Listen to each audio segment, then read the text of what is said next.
et bienvenue à cette édition. Le 5 mai était la journée internationale de la sage-femme. L'Association des sages-femmes ivoiriennes, dans le ton de cette célébration, a organisé à Yamoussoukro, la capitale ivoirienne, un atelier bilan de ses activités et a saisi cette occasion pour tracer les grandes lignes d'une meilleure promotion de la profession sage-femme. Au thème de cet atelier, Mme Awa Diallo Yao, présidente de l'Association des sages-femmes ivoiriennes, s'est confiée à Vision 24 TV. Propos recueillis par Hugues Kwasi. Et la mission principale de l'association, c'est de contribuer à améliorer la mortalité maternelle, néonatale et infantile en suivant les directives du ministère. Dieu crée, mais la sage-femme aide à donner la vie. Donc c'est une profession sacrée et donc c'est un engagement. Restons toujours à Yamoussoukro où les jeunes étudiantes de l'école spéciale du bâtiment et des travaux publics, regroupées au sein d'une amicale, ont organisé une journée dédiée à la femme. Une conférence pour mieux comprendre le rôle de la femme dans les métiers du génie civil a été animée par Mme Nguessan Agathe, directrice de Ivoire Mondial la Construction, représentant la marraine de cette journée, Mme Ndri Mboussou. Je vous propose le compte rendu de Alain Boisbri. La femme dans le génie civil, quelle perception? C'est le thème inscrit au cœur de la journée dédiée à la femme, dénommée Woman Day, au sein de l'école spéciale du bâtiment et des travaux publics de Yamoussoukro, ESBTP. Ce 14 mai 2022, cette journée était une initiative de l'amicale des jeunes filles du génie civil et du minier, regroupant les étudiantes de la 20e promotion de cette école. Situant le sens de cette journée, Kwaku Aougras, la présidente de l'amicale, a indiqué qu'il s'agit de motiver et d'encourager toutes les étudiantes qui se sont engagées dans le génie civil. Quant à M. Bruno Kofi, directeur général de l'USBTP, il a exprimé toute sa gratitude à tous ceux qui ont rendu possible cette journée et a vivement remercié Mme Ndri Mboussou, présidente de Ivoire Mondial Construction, IMC. Représentant Mme Ndri Mboussou, marraine de cette journée, Mme Agathe Nguessan, directrice générale de IMC, a entretenu les étudiantes sur la perception que l'on devrait avoir de la femme dans le génie civil. Elle avait à ses côtés Mme Blewa, assistante particulière de la présidente de IMC. Pour Mme Nguessan, Dieu a doté les femmes des mêmes prédispositions. Il n'y a donc pas de raison que les femmes soient à la traîne des métiers du génie civil. Aussi douées que les hommes pour les matières scientifiques. Elles ont du talent. Les Miss mathématiques, il y en a qui sont sorties de la belle ville de Yamoussoukro. Vous le savez, n'est-ce pas? Voilà, pour vous dire qu'il y a des femmes qui ont quand même quelques talents qu'on pourrait retrouver chez les femmes et chez les hommes. Dieu n'a pas été méchant quand il a créé l'homme et la femme. Il leur a donné les mêmes prédispositions, les mêmes intelligences. C'est à nous de pouvoir façonner les choses à notre avantage. C'est à nous de pouvoir se former.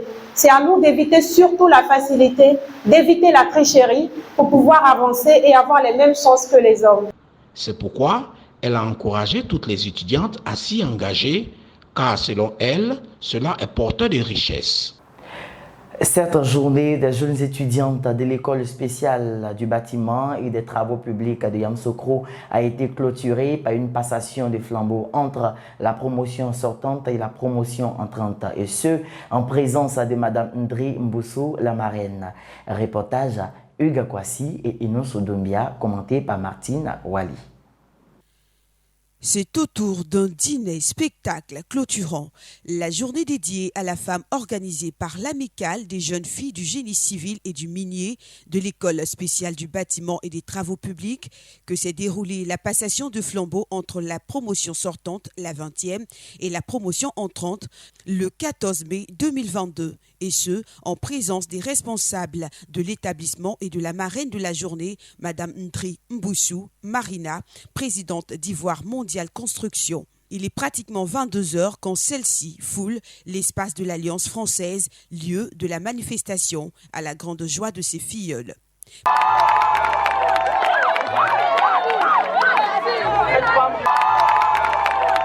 Prestations d'artistes, sketchs, concours culinaires ont marqué cette sympathique soirée.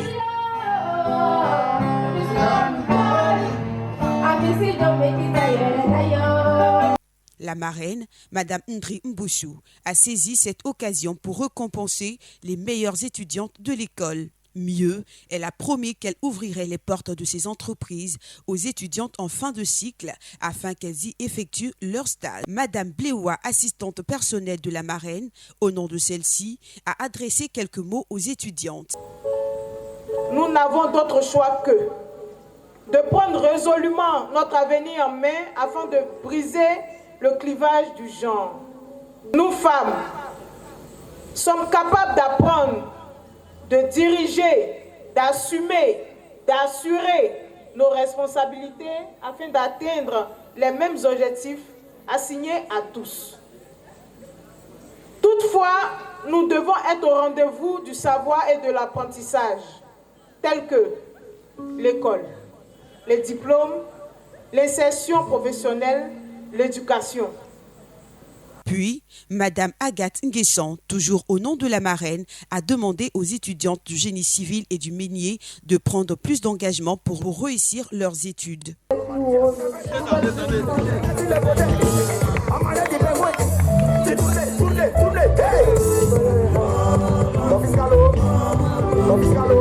Convoqué à plusieurs reprises, Ahmed Idriss, contrôleur général des finances publiques du Nigeria, est sous le coup d'une arrestation. Selon la commission des crimes économiques et financiers, l'homme serait trempé dans une affaire d'environ 80 milliards de naira. Il est en effet reproché à Ahmed Idriss d'avoir soutiré des fonds par le biais de fausses sociétés de conseil et d'autres activités illégales en utilisant des mandataires, des membres de sa famille et des associés proches. Les premières enquêtes révèlent que ces fonds auraient été investis dans des biens immobiliers, accusations devant lesquelles Ahmed Idriss n'a pas réagi. Resté fermé depuis 2 ans du fait de la pandémie à coronavirus, les frontières terrestres du Togo ont été rouvertes dans la nuit de lundi à mardi. Au poste frontière d'Aflao, à la frontière ghanéenne, le trafic a timidement repris, a constaté nos correspondants sur place. Cependant, les agents de sécurité n'ont pas baissé entièrement la garde, étant donné que tout passager doit présenter une preuve de vaccination. À ce jour, le Togo a enregistré plus de 37 000 cas confirmés de Covid-19. C'est la fin de cette édition. Merci de nous avoir suivis sur Vision 24 TV et merci également de votre fidélité.